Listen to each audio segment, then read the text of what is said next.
अब खबर भीलवाड़ा से है, जहां गंगापुर क्षेत्र में दोपहर बाद तेज धूल भरी आंधी हवाएं चलने के साथ ही मूसलाधार बारिश से आमजन को भारी उमस से आंशिक रूप से राहत मिली है। और सुबह से ही उमस भरे मौसम के कारण लोगों के पसीने छूट रहे थे। नौतपा में मौसम बारिश के बाद जनजीवन अस्त व्यस्त नजर आया। हालांकि इस बेमौसम बारिश ने किसानों को राहत जरूर दी है और फसलों में फायदा पहुंचने की उम्मीद भी अब किसानों को जाग गई है।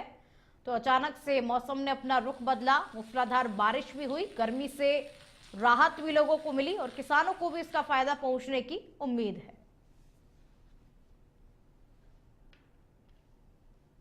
राजसमंद जिले के कुंभलगढ़ थाना क्षेत्र के गजपुर चौकी में भामाशाह आशापुरा मानव कल्याण ट्रस्ट के नानाजी भाई गुजर की ओर से गर्मी के मौसम को मद्देनजर रखते हुए पुलिस कर्मचारियों को शुद्ध और शीतल पेयजल मिले, इसके लिए करीब 35,000 का 20 लीटर का आरओ वाटर भेंट किया गया। और वहीं उनके जन्मदिवस पर गजपुर चौकी परिसर पर फलदार पौधे भी लगाए गए। और इस कार्यक्रम में थानाधिकारी विशाल गवारिया और एएसआई रोशन लाल रेगर की ओर से भामाशाह का साफा और इकलाई से स्वागत किया गया।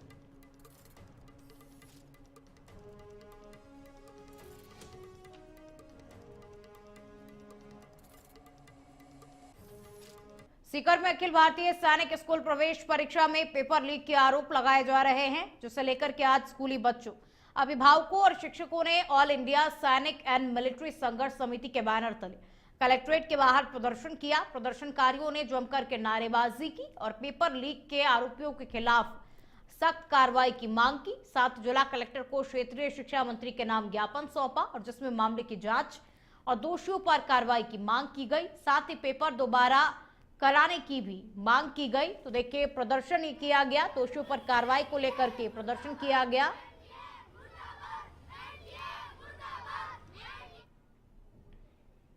हम लोग यहाँ पे जिला कलेक्टर साहब को ज्ञापन देने के लिए आए हैं। 5 अप्रैल 2025 को सैनिक स्कूल प्रवेश परीक्षा का आयोजन किया गया था और उसका पेपर लीक हो गया था। उसके विषय में सब लोग हम लोग ज्ञापन देने के लिए आए हैं।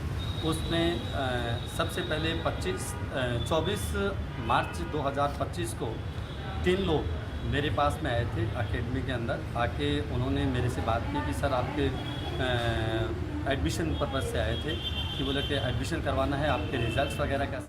भरतपुर में उस वक्त हड़कंप मच गया जब केंद्रीय बस स्टैंड बम के धमाकों से गूंज उठा और घटना की जानकारी मिलते ही police SP Satish Kumar, CO rural Akanksha, CO city Pankaj Yadav सहित पुलिस थाने के अधिकारी मौके के लिए पहुंचे और जिसके बाद आर्मी के जवान भी बस स्टैंड पर पहुंच गए। आतंकवादियों की सूचना पर बस स्टैंड खाली कराया गया, सभी यात्रियों को सुरक्षित बाहर निकाल लिया गया। और इस मौके पर सीओ सिटी पंकज यादव ने बताया कि आतंकी हमलों और आपदा से निपटने के लिए मॉक ड्रिल की गई, जिसमें ऐसी स्थितियों से सभी विभागों की एक्यूरेसी को चेक किया जा सके।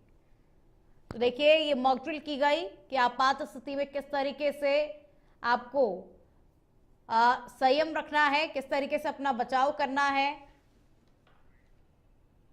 प्रशासन ये मॉक ड्रिल करता रहता है, ये एनुअल तौर पे की जाती है कि अगर कोई भी आपातकालीन स्थिति होती है, जैसे कोई बॉम्ब ब्लास्ट हो जाए या आतंकवादी हमला हो जाए, तो उसमें किस प्रकार से सभी जो सरकारी विभाग हैं और आम जनता के साथ मिलकर कैसे कार्रवाई करेंगे, कैसे में आम जनता को बचाएंगे और कितना रिस्पांस टाइम रहता है, क्या फर्दर एक्शन चाहिए, क्या इम्प्रूवमेंट होगी, उन सब पर हम फाइनली फिर डीब्रीफ। श्रीगंगानगर के सूरतगढ़ में करंट की चपेट में आने से युवक की मौत हो गई है। करंट की चपेट में आने से युवक और बैल की मौत का ये पूरा मामला आपको बता रही है। मृतक की पत्नी मोनिका को गंभीर हालत में बीकानेर रेफर किया गया। मृतक सिकंदर उर्फ कालू का शव मौके पर ही रखा गया। घटना की सूचना पर पूर्व विधायक राजेंद्र भांदू, किसान राकेश बिश्नोई और अमित कल्याण मौके पर पहुंचे। बिजली विभाग के अधिकारियों को मौके पर बुलाने की मांग को लेकर के धरने पर भी बैठे। तो करंट की चपेट में आने से युवक और बैल की मौत का ये पूरा मामला आपको बता रहे हैं। मृतक की पत्नी मोनिका को गंभीर हालत में बीकानेर रेफर किया गया। मृतक सिकंदर उर्फ कालू का शव भी मौके पर ही रखा गया।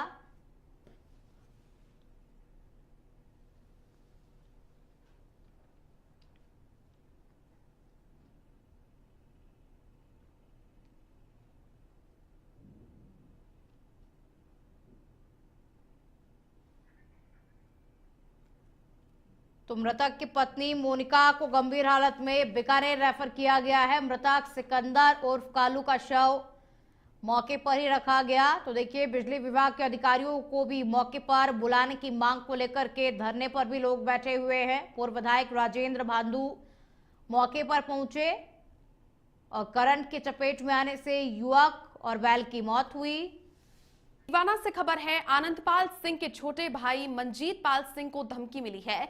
सोशल मीडिया पर एक युवक ने जान से मारने की धमकी दी। मंजीत पाल सिंह ने एसपी से सुरक्षा की गुहार लगाई है। धमकी देने वाले व्यक्ति के विरुद्ध तत्काल कार्रवाई की भी मांग की गई है। समर्थकों ने मंजीत पाल सिंह की सुरक्षा की मांग को लेकर के बात कही है। और डीडवाना से ये बड़ी जानकारी, आनंदपाल सिंह के छोटे भाई मंजीत पाल सिंह को धमकी मिली है और सोशल मीडिया के जरिए एक युवक ने उन्हें जान से मारने की धमकी दी है। मंजीत पाल सिंह ने एसपी से अपनी सिक्योरिटी को लेकर के, अपनी सुरक्षा को लेकर के गुहार लगाई है और धमकी देने वाले जिस व्यक्ति ने मैसेज दिया है, जान से मारने की धमकी दी है, उस व्यक्ति के खिलाफ, उस व्यक्ति के विरुद्ध तत्काल कार्रवाई की मांग भी एसपी से उन्होंने की है। उनके जो समर्थक हैं, समर्थकों ने मंजीत पाल सिंह की सुरक्षा की भी मांग की है। मंजीत पाल के साथ में जो समर्थक है वो उनकी सिक्योरिटी को लेकर के बात करते हुए नजर आ रहे हैं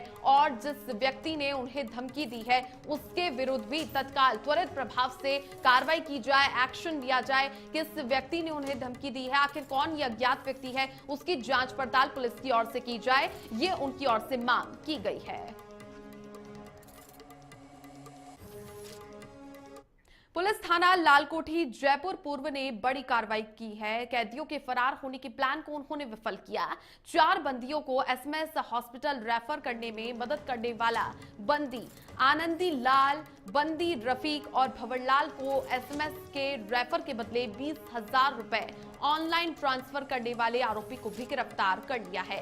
इस मामले में अब तक 15 लोगों की गिरफ्तारी हो चुकी है और ये वीडियो भी आप देख रहे हैं जहां पर कैदियों के फरार होने के प्लान को विफल पुलिस की ओर से किया गया है। पुलिस थाना लालकोठी जयपुर पूर्व ने बड़ी कार्रवाई को अंजाम देते हुए कैदियों के फरार होने के जो पूरे प्लान थे उसको चौपट कर दिया है, विफल कर दिया है और 4 बंदियों को एसएमएस हॉस्पिटल रेफर में मदद करने वाले बंदी आनंदी लाल और बंदी रफीक और साथी भंवरलाल को एसएमएस में रेफर के बदले चूंकि इन्होंने ऑनलाइन ट्रांजैक्शन किया था 20,000 रुपए राशि, उससे भी गिरफ्तार कर लिया गया है।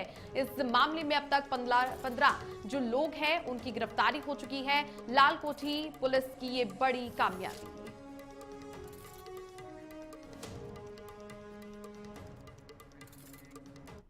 छोटी सादड़ी के गाडरियावास निवासी कमलेश कुमावत की बेटी विशाखा 5 सालों से अस्थमा से जूझ रही थी।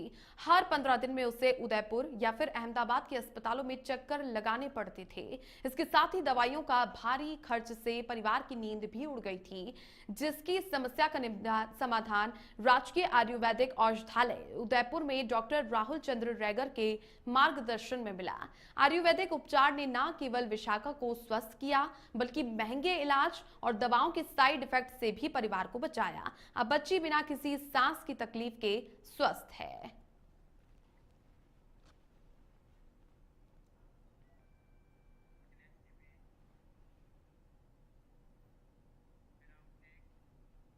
जोधपुर में पुलिस कांस्टेबल सुनील खिलेरी का आज अंतिम संस्कार होगा। कांस्टेबल सुनील खिलेरी ने कल रात मथुरादास माथुर अस्पताल में अंतिम सांस ली थी। बता दें कि 2 दिन पहले लूणी पुलिस थाना क्षेत्र में बजरी माफिया ने कांस्टेबल पर ट्रक चढ़ा दिया था, जिसमें कांस्टेबल गंभीर रूप से घायल हो गए थे।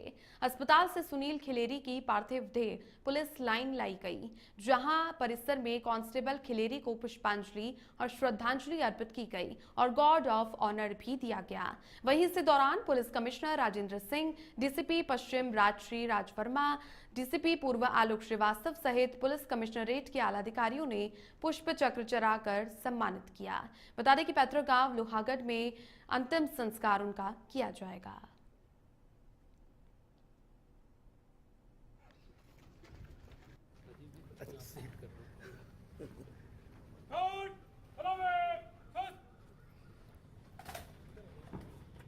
बहुत ही दुखद घटना घटी थी और 2 दिन से जो हमारा जांबाज सिपाही है सुनील बिश्नोई, इसका एमडीएम में इलाज चल रहा था। हम सारे जितने उच्च अधिकारी है, सीपी साहब, मैं, बाकी सारे जितने अधिकारी हैं, कंटिन्यूसली डॉक्टर्स के संपर्क में थे। इसका बेस्ट जो भी करवा सकते थे यहाँ पर इलाज वो करवा रहे थे, परंतु कल देर रात जो है ये घटना घटी और उसकी मृत्यु हो गई है। अभी हम यहाँ पुलिस लाइन में उसको श्रद्धांजलि अर्पित कर रहे हैं और अब इसकी बॉडी जो है इसके लोहावत में जो इसकी पुश्तैनी गाँव प्रतापगढ़ के बारावरदा जिले के सीता माता अभ्यारण्य स्थित सीता माता मंदिर का 4 दिवसीय मेला शुरू हो चुका है। मंगलवार को अमावस्या पर प्रमुख मेला भरा। इसी दौरान लोगों की मंदिर में दर्शन के लिए कतारें लगी रही। यहाँ अभ्यारण्य में मेला 25 मई से शुरू हुआ है, जो कि बुधवार 28 मई को समाप्त होगा। इसी दौरान यहाँ पुलिस और प्रशासन के अधिकारी भी तैनात रहे। बता दें कि मेले में इस बार प्लास्टिक पूरी तरह से प्रतिबंध कर दिया गया है। वहीं इस साल अधिक गर्मी को देखते हुए कई सामग्रियों पर प्रतिबंध लगाया गया है। इसमें तरबूज, खरबूजा, कुल्फी, पेप्सी आदि की बिक्री पर पूर्ण प्रतिबंध है, जिससे सार्वजनिक स्थान पर गंदगी ना हो। इसके साथ ही यहाँ जगह जगह पर चिकित्सा विभाग की ओर से कैंप भी लगाए गए हैं। जिस तरह से मेले को लेकर हम एक 15 दिन पहले व्यवस्था में लगे हुए हैं, क्योंकि मतलब यहाँ के बाहर के मेवाड़, माड़वा, गुजरात, बाहर के लोग आते हैं और इनके लिए व्यवस्था के लिए जगह जगह पे टैंकर लगा दिए गए हैं, पानी की सुविधा की गई है और उनकी बैठने की व्यवस्था की गई है। वर्तमान में आप देख रहे हैं कि 25 से लेकर 28 तक 2025 में जो मेला सीता माता का लगा हुआ है, लाखों की संख्या में यहाँ श्रद्धालु आ रहे हैं। जो राजस्थान की किसी वाइल्ड लाइफ सेंचुरी में लगने वाले मेलों में सबसे बड़ा है, जहाँ मेवाड़, वागड़, मालवा और गुजरात से हजारों की संख्या में, लाखों की संख्या में जो श्रद्धालु पहुँच रहे हैं। और यहाँ आप देखिएगा कि माँ सीता के परित्याग के बाद जो हम उत्तरकांड में भी देखते हैं, उसके बाद माता सीता यहाँ वाल्मीकि आश्रम में रहे हैं, जहाँ लव कुश का जन्म हुआ है। यहाँ आपको 2 ठंडे पानी की जलधाराएं मिलेगी, जो बिल्कुल रोड के लेफ्ट एंड राइट साइड में है, लेकिन दोनों के टेम्परेचर में आपको काफ़ी फर्क मिलेगा। और ये पास ही आप देख रहे हैं सीता कुंड, यहाँ आप देखिएगा कि कई वर्षों तक अगर वर्षा नहीं होती उसके उपरांत भी ये यहाँ पानी नहीं सूखेगा और लगातार इससे 12 मासी जो नदी निकलती है कर्म मोचनी, और यहाँ से ऊपर ही जो सीढ़ियाँ जा रही है, पीछे आपको श्रद्धालु जाते हुए नजर आ रहे होंगे। ऊपर ही माँ सीता का मंदिर है और पास ही इस मंदिर के पीछे ही आपको दिखेगा कि जहाँ पूरा पहाड़ फटा हुआ है 2 किलोमीटर तक, जिसमें पहाड़ फटने के बाद माँ सीता उसमें के राजगढ़ से अब खबर है, संदिग्ध परिस्थितियों में युवक की मौत हो गई। सूचना के बाद पुलिस मौके पर पहुंची। पुलिस ने शव को अस्पताल की मोर्चरी में रखवा दिया है। ये बड़ी खबर सामने आ रही है अलवर के राजगढ़ से, जहां पर संदिग्ध परिस्थितियों में एक युवक की मौत हो गई है। पुलिस को सूचना दी गई, पुलिस मौके पर पहुंची। फिलहाल पुलिस ने शव को अस्पताल की मोर्चरी में रखवा दिया है।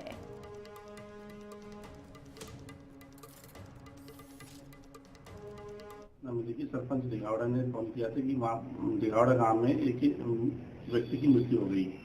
वहाँ जाके मौके पे जाके मालूमात किया तो दोनों भाई खेमराज और विजय, दोनों सगे भाई, दोनों में शराब पीकर झगड़ा हुआ था रात्रि में। इस कारण से दोनों खेमराज की मृत्यु।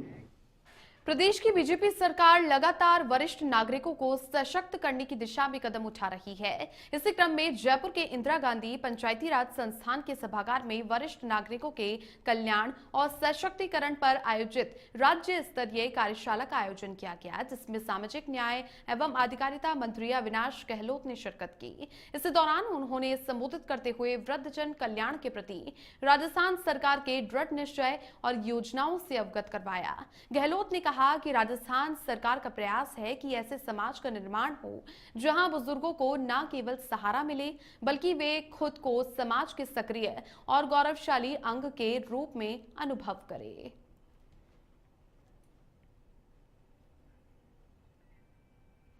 कैबिनेट मंत्री अविनाश गहलोत ने इस पूरे कार्यक्रम में शिरकत की, जहां पर बुजुर्गों को बिठाया गया और एक सशक्त दिशा की ओर कदम बढ़ाने के लिए कहा। साथ ही उन्हें दृढ़ निश्चय होकर के एक संकल्प लेकर वरिष्ठ नागरिकों के कल्याण को लेकर सशक्तिकरण के साथ डबल इंजन की सरकार किस तरह से कार्य कर रही है, ये इस कार्यशाला पर उनका फोकस रहा। वरिष्ठ नागरिकों के कल्याण साथ ही सशक्तिकरण पर कैबिनेट मंत्री अविनाश गहलोत ने संबोधित किया।